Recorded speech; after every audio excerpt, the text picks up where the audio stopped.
సూర్యాపేట జిల్లా తిరుమలగిరి మండలం రాఘవాపురం గ్రామ పంచాయతీ పరిధిలో ఉన్నాము. సర్పంచ్ గారు ధరావత్తు చిరంజీవి నాయక్ గారితో ఉన్నాము. అంతకుముందు ఎలక్షన్ల ముందు ఏదైతే హామీలు ఇచ్చారో హామీల ప్రకారం ఎలాంటి అభివృద్ధి సంక్షేమాన్ని గ్రామ పంచాయతీ ప్రజలకు అందిస్తారో వారి మాటలు నాటి తెలుసుకున్నాం. నమస్కారం సర్పంచ్ గారు. సార్ ఎలా ఉన్నారు సార్? ఫైన్, బాగున్నా. మీరు గతంలో ఎలక్షన్ల ముందుకు ఇచ్చిన హామీలతో పాటు ప్రభుత్వ సంక్షేమ పథకాలు ఈ గ్రామ ప్రజలకు ఏ విధంగా అందుతున్నాయంటే ఏం చెప్తారు? రాఘాపురం గ్రామ ప్రజలు గత ప్రభుత్వంలో టీఆర్ఎస్ ఉన్నప్పుడు ఎలాంటి అభివృద్ధి చెందలేదు. ప్రజలు ఎక్కడ గొంగుడి ఎక్కడ ఉన్నట్టు అదే విధంగా ఉంది. ఇప్పుడు కాంగ్రెస్ ప్రభుత్వం వచ్చిన కాడ నుండి ప్రజలకి మేము అందుబాటులో ఉండి ప్రజల హామీ సీఎం రేవంత్ రెడ్డి గారు ఇచ్చిన ఆదేశాల మేరకు ఆయన చేసే అభివృద్ధి పనులకు ప్రజలకు తీసుకెళ్తున్నాం. ఒక్కొక్క పనిగా మన సీఎం గారు హామీ ఇచ్చినట్టుగా రేషన్ కార్డులు కానీ, సన్న బియ్యం కానీ, రైతు బంధు కానీ, రైతు భరోసా కానీ, ఫ్రీ బస్సు కానీ, 500 గ్యాస్ కానీ, ఇలాంటి ఎన్నో అభివృద్ధి కార్యక్రమాలు నడుస్తూ ఉంది. అది ప్రజలకు తీసుకెళ్తున్నాం. ఇప్పటివరకైతే గ్రామ పంచాయతీలో ఎలాంటి సమస్యలు లేవు. ఉన్నా కూడా దానికి మేము ముందు ఉండి ఆ సమస్యలను సీఎం గారికైనా, ఎమ్మెల్యే గారికైనా, ఎంపీ గారికి దృష్టికి తీసుకెళ్ళి ఆ సాల్వ్ చేస్తామని చెప్పారు. ప్రధానంగా గ్రామ స్థాయిలో మౌలిక సదుపాయాలు, త్రాగునీరు కావచ్చు, డ్రైనేజ్ కావచ్చు, రోడ్లు కావచ్చు, ఇప్పుడు పారిశుద్ధ్యంపై వీటిపై ఎలాంటి చర్యలు తీసుకుంటారు? మీ గ్రామ పంచాయతీ ఎలాంటి వాటిపై ఎలాంటి సహాయ సహకారాలు అందిస్తుందంటారు? గత ప్రభుత్వంలో అభివృద్ధికి ఎలాంటి మా ఊరి మీద దృష్టి పెట్టలేదు. చిన్న చూపుగా, మా గిరిజన ప్రాంతం కాబట్టి చిన్న చూపుగా చూశారు. ఈ పలాని ఊరు జైత్యనాయక్ తండ రాఘపురం విలేజ్ అంటే కాంగ్రెస్ కంచుకోట అని పక్కకు పెట్టారు. అలాంటిది ఇప్పుడు కాంగ్రెస్ ప్రభుత్వం వచ్చిన కాడ నుండి నిన్న మహిళా సంఘం భవనానికి 10 లక్షలు, సీసీ రోడ్డుకి ఎంపీ గారు 15 లక్షలు ఇచ్చారు, ఎమ్మెల్యే గారు 10 లక్షలు ఇచ్చారు. పని కూడా షురూ అయింది. వాళ్ళు అభివృద్ధిలో మాత్రం ఎలాంటి వెనకపోయే అడుగు లేదు. ఏ సమస్య ఉన్నా ప్రజలకు కావాల్సిన అవసరానికి మేము ముందుండి కొట్లాడి మాకు గెలిపించిందే పని చేయడానికి. ఎమ్మెల్యే దగ్గరైనా, ఎంపీ గారి దగ్గరైనా, ఎమ్మెల్సీ గారి దగ్గరైనా, మంత్రి గారి దగ్గర కూర్చొని మాట్లాడి మా ఊరు అభివృద్ధి చేయండి అయ్యా అని అడుగుతాం. ఇప్పటివరకు అయితే ఎలాంటి సమస్యలు లేదు. ఉన్నా కూడా దాన్ని సరి చేసుకుంటాం. ఇక్కడ అక్కడక్కడ కొంచెం డ్రైనేజ్ సమస్య ఉందంటున్నారు. ఇంకుడు గుంతల కార్యక్రమం ఏమైనా చేపట్టారా? ఆ పరిష్కారానికి ఎలాంటి చర్యలు తీసుకుంటారు? ఈ రాఘాపురం విలేజ్లో ఉమ్మడి ఇప్పుడు జలాలపురంలో రాఘాపురం విలేజ్లో ఇంకుడు గుంతది పైలట్ ప్రాజెక్ట్. ఇది ప్రతి తండ ఇంట్లో అయినా ఇంకుడు గుంత ఉంది, కానీ ఒకటో రెండో లేనట్టు ఉన్నాయి. దాన్ని కూడా సరి చేసుకుంటాం, చేస్తాం. ఇంకుడు గుంత అందరు ప్రతి ఇంట్లో ఉంది. డ్రైనేజ్ కూడా ఉన్నాయి, కానీ అది నీళ్ళు అటు ఇటు పోకుండా ఇబ్బంది ఉంది కాబట్టి ఇంకుడు గుంత కూడా చేసాం. అది నడుస్తుంది. ఇంకుడు గుంత వర్క్ కూడా నడుస్తుంది. ఈ గ్రామంలో మహిళా సంఘాల అభివృద్ధికి ఎలాంటి చర్యలు తీసుకుంటున్నారు? మహిళా సంఘానికి అన్ని వాళ్ళు గ్రూప్ వాళ్ళు కూడా ప్రతి దానికి ముందు ఉండి మన నిన్న ఐకేపీ సెంటర్ కూడా వాళ్ళ దగ్గర ఉండి నడిపించారు.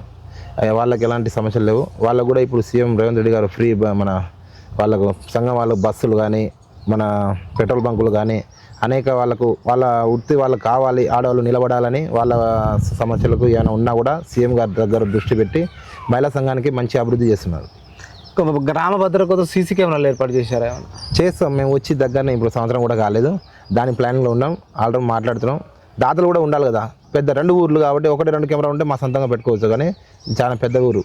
అక్కడ ఇక్కడ 2 విలేజ్ ఉండేసరికి కెమెరాల దాతలు కూడా ముందుకు వస్తున్నారు. ఒక్కొక్కరిగా తొందరలోనే అది ప్రయత్నం చేస్తున్నాం. ఇప్పుడు వర్షాకాల సీజన్ స్టార్ట్ అయింది.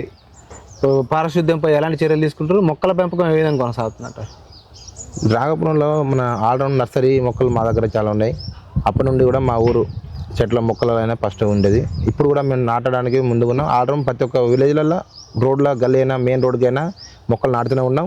నాటమని ప్రతి ఇంటికి కూడా మొక్కలు ఇస్తున్నాం నాటడానికి. పరిశుభ్రత అయినా, బ్లీచింగ్. ఇప్పుడు మామూలు వర్షాకాలం ఏంటంటే దోమలు, ఈగలతో ఇబ్బంది పడుతున్నారు. అప్పుడు మన మందులు కొట్టడం కానీ, బ్లీచింగ్ చల్లడం కానీ, డ్రైనేజ్ క్లీనింగ్ చేయడం కానీ, ఇలాంటిది ఏదైనా సరే అప్పుడు చేసేస్తున్నాం. విద్య ఎందుకు ప్రభుత్వ పాఠశాల వైపు తల్లిదండ్రులు రావట్లేదు? దాంతోపాటు బడిబాట కార్యక్రమం ద్వారా ఎలాంటి అవేర్నెస్ కల్పించారు మీరు? బడిబాట కార్యక్రమం అంటే రాఘపురంలో అయితే విజయవంతంగా కొనసాగుతుంది ప్రోగ్రాం బడిబాట, కానీ ఇక్కడ స్ట్రెంత్ లేక కొంచెం వెనకబడి ఉంది. కానీ అది కూడా మేము ప్రయత్నం చేస్తున్నాం. దాన్ని కూడా మనం తొందరలోనే బలోపేతం చేస్తాం. ఇప్పుడు ప్రభుత్వం కూడా మనబడి మన గ్రామం మనబడి కార్యక్రమం కూడా నిర్వహించింది. వీటి ద్వారా ఏమైనా చైతన్యం వచ్చిందంట? చాలా మారింది. మన ఊరు మనబడి అనే సీఎం గారు పెట్టిన ప్రోగ్రామ్కి ప్రతి ఒక్కళ్ళు పిల్లలు సంతోషపడుతున్నారు. ఈరోజు ప్రైవేట్ స్కూల్ బంద్ చేస్తే మన గవర్నమెంట్ స్కూల్లో మంచి విద్య చెప్తున్నారు. ఇక్కడ చదువుకోవాలి, పొద్దున్న టిఫిన్లు పెడుతున్నారు. ఇలాంటి మంచి సల్వత్ చాలా చేస్తున్నారు. సీఎం గారు దృష్టి తీసుకొని ఎమ్మెల్యే గారు కూడా అప్పుడప్పుడు పరిశీలన చేస్తున్నారు. అలాంటి విషయంలో ప్రభుత్వం స్కూల్లో ఉన్న బెనిఫిట్ ఎక్కడ లేదు.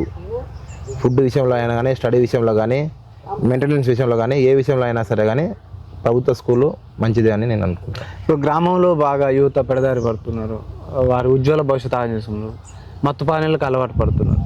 మహిళలు కూడా మా దృష్టి తీసుకొచ్చారు, మేము బెల్ట్ షాపులు నియంత్రించాలంటున్నాం. మీ గ్రామ పంచాయతీ ద్వారా ఏమైనా నోటీసులు ఇచ్చి గ్రామ సభలో తీర్మానం చేసి ఏమైనా చర్యలు తీసుకుంటున్నారా వీటిపై? ఇప్పటివరకు అయితే రాఘాపురం విలేజ్లో ఏంటంటే డ్రగ్స్ కానీ డ్రింక్ చేసి చిల్లర వేషాలు ఇట్లా చేసే పోరగాళ్ళు ఎవరు లేరు, నా దృష్టికి రాలేదు. వస్తే దాన్ని తప్పకుండా నేను కఠిన శిక్ష తీసుకుంటాను. ఇప్పుడు ప్రధానంగా యువత చదువుకోవడానికి లైబ్రరీ సౌకర్యం కావాలంటున్నారు, ఏమైనా ఏర్పాటు చేస్తారు? ఆడ మా రిటైర్ ఉద్యోగుడు ఉన్నాడు, మన యాదగిరి సార్ అని, బారాజు యాదగిరి సార్ అని. అది చూస్తా, నేను మాట్లాడి చేస్తా అని చెప్పి ఆయన ముందుకు వచ్చిండు. అలాంటి ప్రయత్నం కూడా చేస్తున్నాం. యువతకు ఉపాధి కల్పన కోసం, గ్రామ అభివృద్ధి కోసం కావచ్చు, ఎమ్మెల్యే గారి సహకారం ఏముంది, మీకు ఎలాంటి ప్రోత్సాహం అందిస్తున్నారు? ఎమ్మెల్యే గారు అయినా సరే, ఎంపీ గారు అయినా సరే, ఎమ్మెల్సీ అద్దెంకి దయాకర్ శిష్యుని నేను. దయాకర్ అన్న కూడా ఎప్పుడప్పుడు చెప్తూ ఉంటాడు, నేను చేసే పనిలో ఒక మార్పు ఉండాలి, ప్రజలు నీకు కోరుకున్నది ఎందుకు, మార్పుకు రావాలని. ప్రజల్లో ఏ సమస్య ఉన్నా కూడా నువ్వు ముందుండి నిలబడి కొట్లాడాలని ఆయన శిష్యుడిగా నన్ను ముందుకు పంపించాను. తెలంగాణ ఉద్యమంలో అనేక కేసుల పాలైన ఇప్పుడు ఉన్న ఎమ్మెల్యే గారు మందుల సాములు గారు కూడా ఉద్యమంలో ఉన్నప్పుడు, నేను ఉద్యమంలో ఉన్న కేసుల పాలై ఇప్పటి వరకు ఉన్న ప్రతిపక్ష పార్టీ వాళ్ళు టీఆర్ఎస్ వాళ్ళు ఉన్నా కూడా అనేక ఇబ్బంది పెట్టినా కూడా ఎవరితో బెదరలే. నాకు ముందు అద్దెంకి దయాకర్ అన్న అంటే చాలా ఇష్టం ఫస్ట్ నుంచి. ఇప్పుడు గతంలో అద్దెంకి దయాకర్ గారు ఇక్కడ స్వల్ప మెజార్టీతో ఓడిపోవడం జరిగింది. ఓడగొట్టిర్రు గత ప్రభుత్వం వాళ్ళు. ఏంటంటే ఇలాంటి దయాకర్ అనే వ్యక్తి వస్తే వీళ్ళు ఏమంటే ఆటలు సాగవని భయపడి ఓడగొట్టిర్రు అని నేను దగ్గరుండి స్వయంగా చూసిన, సార్తో ఉన్నా కాబట్టి. మీరు తెలంగాణ ఉద్యమంలో పాల్గొనంటున్నారు, మరి గతంలో తెలంగాణ ఉద్యమకారులకు ఎలాంటి న్యాయం జరిగింది, ఇప్పుడున్న ప్రభుత్వంలో ఎలాంటి న్యాయం జరుగుతుంది అంటారు? తెలంగాణ ప్రభుత్వం అప్పుడు తెలంగాణ ఏర్పడంగానే ఏదైనా కల్వకుంట కుటుంబమే బాగుపడ్డది. తెలంగాణ ఉద్యమకారులు కోదండరాం సార్ అసంటోళ్ళు, ప్రొఫెసర్ మళ్ళీ జయశంకర్ సార్ అసంటోళ్ళు చాలామంది అనేక మేధావులు ఉన్నారు. అలాంటి వాళ్ళని అనగదొక్కారు. గద్దరన్న దగ్గర ఉండి పిలిచేది, బిడ్డ ఇంటి దగ్గర కూర్చొని అన్నం తినమని పిలిచేవాడు. నేను దగ్గర ఉండి మా సార్తో చూసిన, దయాకర్ సార్తో, కోదండరాం సార్తో తిరుగుతా. మామూలుగా ఉద్యమంలో ఉన్నప్పుడు ప్రతి ఒక్కరితోనే తిరిగిన, అనేక అనుబంధం ఉంది నాకు. కానీ అప్పుడు ఉన్న టీఆర్ఎస్ ప్రభుత్వం మాత్రం అణిచిగా వేసింది, ఉద్యమకారులకు దగ్గర అనేయాలి. ఇప్పుడు కాంగ్రెస్ ప్రభుత్వం రాగానే ఉద్యమకారులకు కమిటీ వేసిర్రు. దానికి ఇప్పుడు మా సార్ కూడా ఒక నెంబర్గా ఉన్నారు, అందరినీ న్యాయం చేసే ఎదురుగా చూస్తున్నారు. ఈ ప్రభుత్వంలో ఉద్యమకారులకు తెలంగాణలో దాదాపు 1400 పైచీలకు అమరవీరులు లేరు. తెలంగాణ త్యాగాల తెలంగాణ, ఇప్పటికైనా ఈ ఉద్యమకారులకు న్యాయం జరుగుతుంటారా ఇప్పుడు ప్రస్తుతం? తప్పకుండా. ఎందుకు జరుగుతుంది? ఏదో ఇప్పుడు కేటీఆర్, హరీష్ రావు వీళ్ళు ఏం చేస్తున్నారు అంటే విద్యార్థులను రెచ్చగొడుతున్నారు. వాళ్ళకు తెలియక తల్లిదండ్రులు ఫీజులు కట్టి స్కూల్కి పంపిస్తే, కాలేజీలకు పంపిస్తే వాళ్ళు అక్కడ వీళ్ళ ర్యాలీలకు వాళ్ళ ర్యాలీకి పోయి ఆగమవుతారు తప్ప కాంగ్రెస్ ప్రభుత్వం ఎలాంటి అన్యాయం చేయదు. ప్రజల పట్ల ఉంది, విద్యార్థులకు ముందు అడుగు ఇప్పిస్తుంది. ఆల్రెడీ మొన్న కూడా నోటిఫికేషన్ ఇచ్చారు, మళ్ళీ రేవంత్ రెడ్డి గారు మళ్ళీ ఇస్తానని చెప్పారు. విద్యార్థి విషయంలో వెనకపోదు.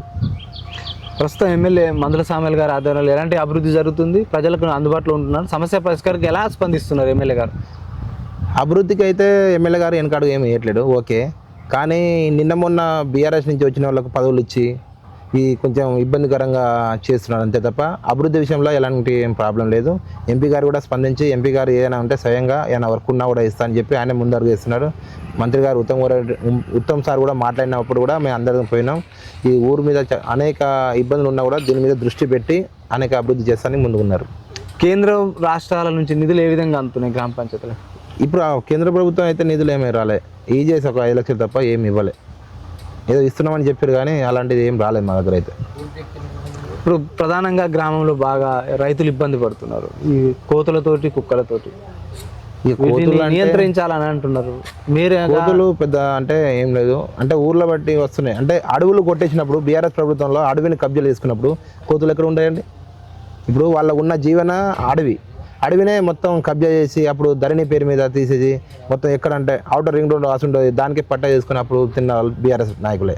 ఇప్పుడు అడవులను కొట్టేసినప్పుడు జంతువులు ఎక్కడ ఉంటాయండి ప్రజల మీద రాకపోతే?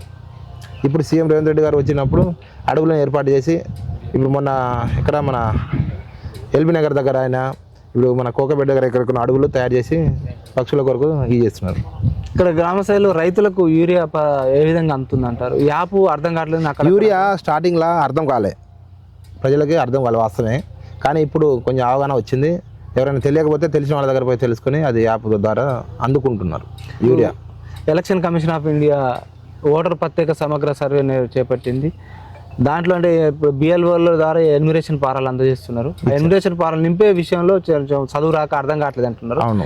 మీ గ్రామ పంచాయతీ మీ పాలక మండలి ఏమైనా చర్యలు తీసుకుంటుందా? ఎలాంటి అవగాహన కలిగి? తప్పకుండా తీసుకుంటే నాకు బిఎల్ఏగా కాంగ్రెస్ పార్టీ ఇన్ఛార్జిగా నాకు ఇచ్చింది.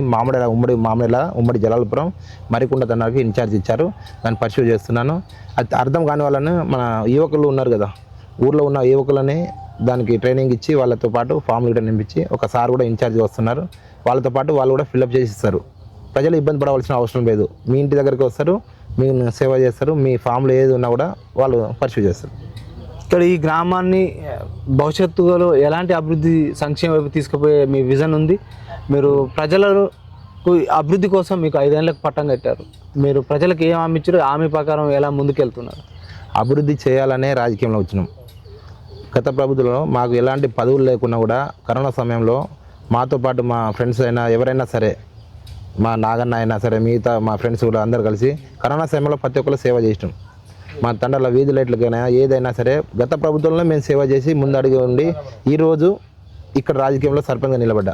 నేను సేవ చేయడానికి వచ్చిన, సేవ చేస్తా, లేకున్నా కూడా కొట్లాడుతా, కానీ ప్రజల సేవకు అయితే వెనక అడుగుయ్యాను. ఏ సమస్య ఉన్నా కూడా ఎమ్మెల్యే గారికైనా, ఎంపీ గారికైనా, మా ఎమ్మెల్సీ గారికైనా ఎవరికైనా దృష్టికి తీసుకెళ్ళి అభివృద్ధి చేసే బాధ్యత నాది. గ్రామ సమస్యలు ఏటిపై ఎక్కువ వస్తున్నాయి? ఆ సమస్యల పరిష్కారానికి మీ పాలక మండలి పనితీరు ఏ విధంగా ఉందంటారు? వాళ్ళకైతే పర్వాలేదు, మాకు ఎలాంటి ఇష్యూ ఏమీ లేవు. చిన్న దానికి చిన్న ప్రాబ్లం ఉన్నదానికి మేము సరి చేసుకుంటున్నాం. ఇక్కడ వరకే మా పెద్ద అయిన ప్రాబ్లం ఉంటే ఇంకా పోవాలి బయటికి, ఎమ్మెల్యే గారి దగ్గర, ఎంపీ కానీ అలాంటి ఏమి రాలేదు. వస్తే తప్పకుండా అది వచ్చి మా దృష్టికి రైతులు కావచ్చు, ప్రజలు తీసుకొచ్చినారు.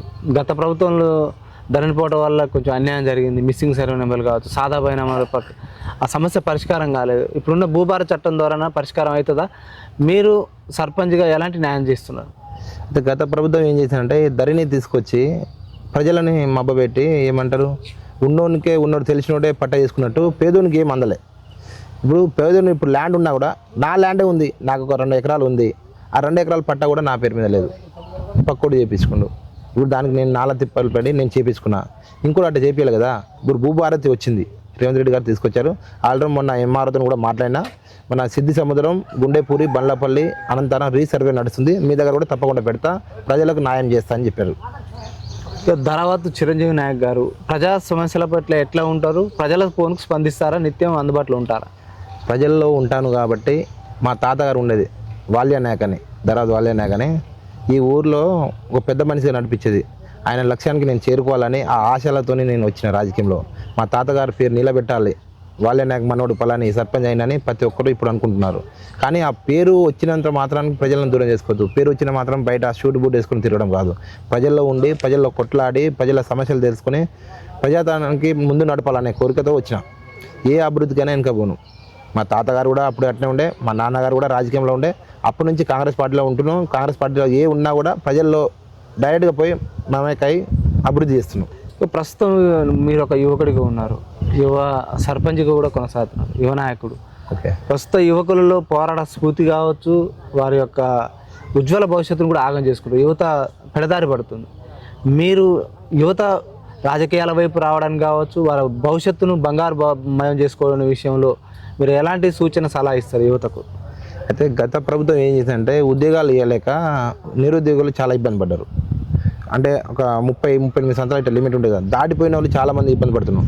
అలాంటి విద్యార్థులకు కూడా కాంగ్రెస్ పార్టీ ఒక హామీ ఇచ్చి ఏదో ఒక బిజినెస్, ప్రైవేట్ బిజినెస్కో ఏదో ఒక విధంగా హామీ ఇచ్చి చేపిస్తుంది. మా ఊర్లో కూడా ఏజ్ బార్ అయిన వాళ్ళకి కంపల్సరీ ఒక హామీ ఏదో ఒక బిజినెస్లోనో ఎక్కడనో ఒకళ్ళకి సెట్ చేస్తున్నాం. కానీ ప్రభుత్వ ఉద్యోగాలు చదువుకున్న వాళ్ళకి మొన్ననే మా ఆర్మీలో జాబ్ వచ్చింది. అలాంటి పిల్లలు చదువుకున్న ఒకళ్ళని చెప్పి ప్రోత్సాహంతో ఇంకోళ్ళు తయారవుతారు.